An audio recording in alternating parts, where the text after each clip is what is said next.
guys. So this is for Ignite 3 full body strength. So this is going to be a setup similar to what we have going on for the October phase. So they're going to have 2 exercises, two set A's, and they're going to alternate back and forth for the set range. And then we're going to have 60 seconds in between for you to demonstrate the next 2 movements, and then we'll be going into the 2 set B's. So then they'll continue to alternate between the last 2 exercises for whatever the set range is for the week, okay? So for the first exercise, we have a kettlebell bent over row. They're gonna be doing 4 per side. So you're gonna have them grab a kettlebell, feet are hip width, toes are forward, hinge the hips back. They're gonna essentially deadlift up first, make sure they set the core, take a big inhale, brace, hinge, okay? Make sure they get into a good positive hinge position. Then they're gonna row for 4, driving the kettlebell towards their hips. Elbow comes back behind the rib cage. After they finish the 4th, deadlift up, pass the kettlebell to the opposite hand, hinge back down, and then they're gonna do 4 on the opposite side.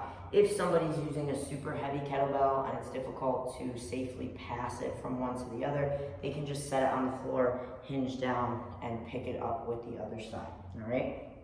Lighter will make this easier, heavier is harder. And of course, guys, if being in that position is too much for some individuals, which it might be, then we're gonna have them come onto a box, okay? And they're gonna do those rows from a box, but instead of alternating reps per side, so they don't have to be switching positions from where the box is, they're just gonna do the entire set on the one side, and when they come back to it, they'll do the other side, okay?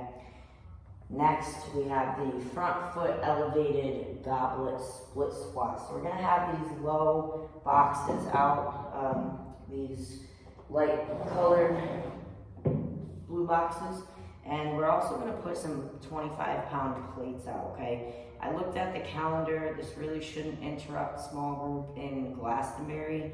I'm not sure in South Windsor what you guys have for plates and if you can spare any, but if you don't have any that you can spare for either the schedule or the studio, then we're just gonna bring them to the floor if the boxes are too high, okay?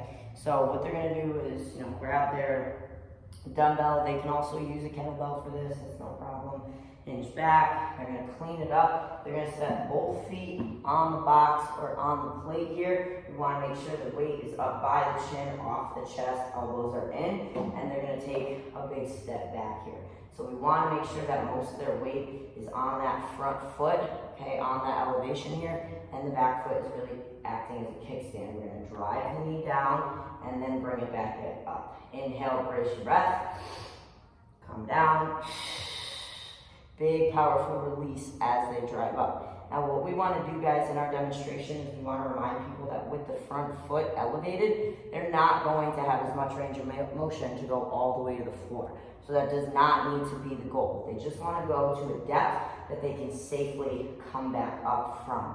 And of course, if anybody's just not feeling safe about it, take them off the elevation and just have them do the same exact thing on the floor, okay?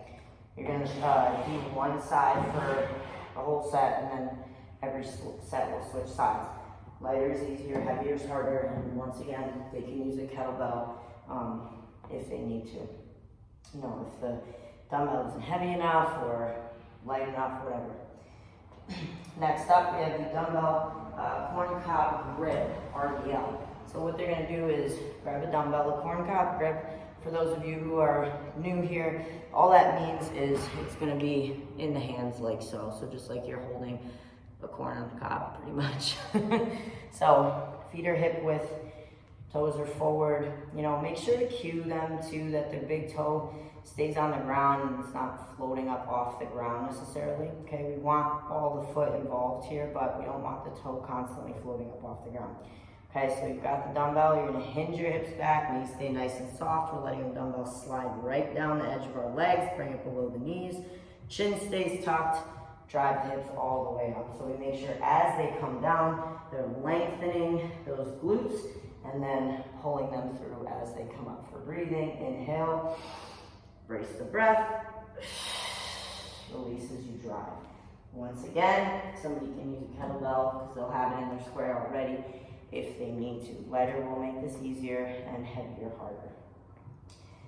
Last exercise is going to be a Evo ball walking lunge forward and back. So we want them to utilize as much space in their square as they can. So encourage them to get their other equipment out of the way. This is going to be the last exercise of the 2 sets. Of the 2 supersets. So what we want to encourage them to do is go corner to corner here.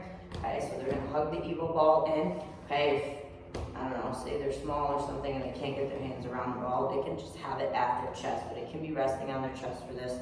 And we're going to take maybe 3 to 4 steps forward and 3 to 4 steps back. Okay, so good positive shin angles, bringing it up, stepping so they're in their square, standing up tall, and then coming back down, making sure that they stay in control and that they're not tripping over anything. Okay, we really want to emphasize that because we don't want anybody having an accident. Okay, so even if they have a small square and they have a lot of stuff, 2 steps forward, 2 steps back is just fine. Okay, now if you want to make this harder, what we're going to do is you're going to take your steps forward, but we're never going to let the opposite leg touch the ground. Okay, so even when you come back, it's just going right back into the next step. To make it easier, you're going to tap between each step, kind of reset your balance before you go. And of course, the weight is going to make a difference. Lighter will be easier, heavier, harder. If somebody wants a little bit more of a challenge, an option that you can do instead of having them use a heavier Evo ball is you can give them a heavier kettlebell, okay? And they can do this in a clean position, or a front rack position, excuse me, out from the chin, off the chest, elbows in. They're gonna have a lot more ab involvement here, okay? If you see somebody killing it and doing a really good job, all right? So, for finishers, we have first week 1, 3-minute density set, 2 exercises. It's a kneeling Evo ball rotational sling. We're gonna be doing 4 reps per side of each exercise for this. So we're going to give them either an AirX pad or we're going to coach them to fold up their yoga mat so that they have cushion underneath their knees. Okay, they're going to take the ball, they want to scoop it all the way up and around, hinge at the hips, slam it down, scoop it up, hinge at the hips, slam it down, and repeat for 4 per side. Okay, as soon as they finish that, have them hop up. We're going to squat jumps for 4. So feet hip width, drive the hips down, jump high, land soft, toe ball, heel of the foot. We don't want anybody slamming down. Lower impact, they're just gonna go triple extension. Encourage them to use their arms for balance and just for stability, okay? If somebody cannot come to a kneeling stance for knee issues, even if they're on a pad, then you can just have them do standing rotational slam. You're just gonna want to pivot that opposite foot and still do a little bit of a hip hinge to finish it off. Make sure you're cueing lots of power from the top half of the body.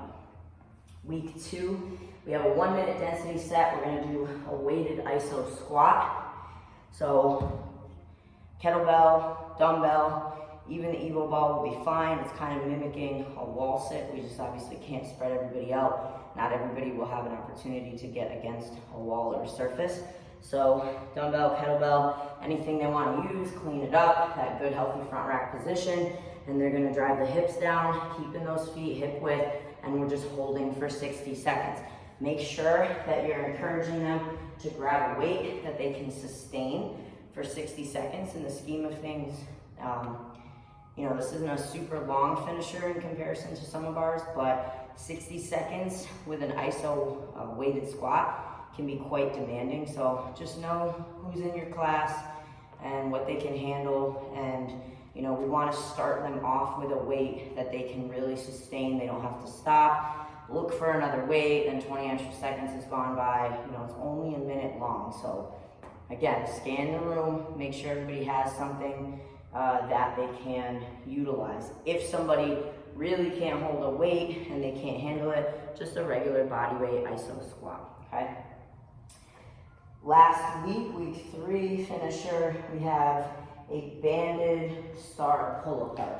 So this is an AMRAP, guys, meaning as many reps as possible for 2 minutes. So obviously we're gonna need to let them know that we want them to rest intuitively, okay? So whenever they're feeling that healthy burn that they need to break, take a break no more than 10 seconds, and then they jump right back in, okay? So you're gonna double up the band. We've got our feet hip width or shoulder width in between, toes are involved here. Good little grip on the floor, knees soft, hips soft. We're gonna start in the center. We're gonna pull shoulder to opposing hip, come back to center. Shoulder to opposing hip, come back to center, okay? Keeping the shoulders from sneaking into the ears here, and we're just gonna repeat that, keeping a little tension on the band, so we never wanna come bringing the fist back together and losing tension on the band, okay? It doesn't have to be a lot of tension at the start point, but at least a little bit. If somebody wants to make that easier, they can go single side of the band, and that's gonna just add a little less tension. Okay, so as many reps as possible until you need to rest. Rest no more than 10 seconds, and keep going to see what you can do in 2 minutes, okay? We're just gonna put out orange bands for this. There is no reason anybody needs to do a black band, okay? If they really wanna make it harder, they can just bring their hands closer together, and that's gonna create a ton more tension, all right? And that's it.